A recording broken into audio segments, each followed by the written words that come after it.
मान्य आहे. मान्य आहे, मी तुझ्या प्रेमात पार वेडा झालो. इतका वेडा की तुझ्या एका स्माइलसाठी माझं पूर्ण आयुष्य पणाला लावू शकतो.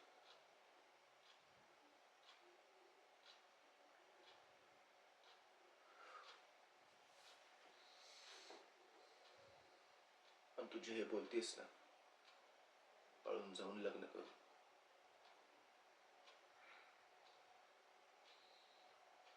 हा फक्त आपल्या दोघांचा निर्णय नाहीये. ह्यात दोन परिवार असतात. ते आई वडील असतात ज्यांनी आपल्याला चालायला शिकवलं, स्वप्न बघायला शिकवली. सगळ्यात महत्वाचं म्हणजे सन्मानाने जगायला शिकवलं.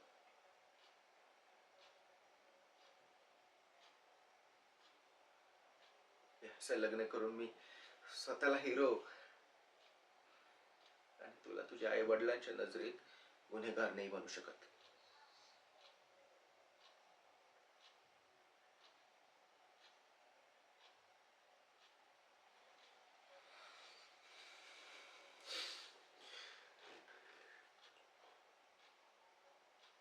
तू माझी आहेस, हृदयाने, आत्म्याने, फक्त माझी.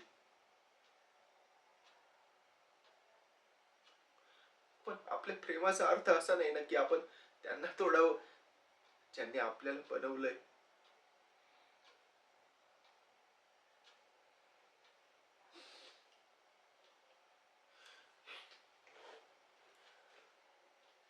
जर तुझं खरंच माझ्यावर प्रेम असेल ना, थोडी वाट बघ, थोडा वेळ दे मला त्याला एक बनण्यासाठी, की मी तुझा हा हात सन्मानाने मागू शकेल.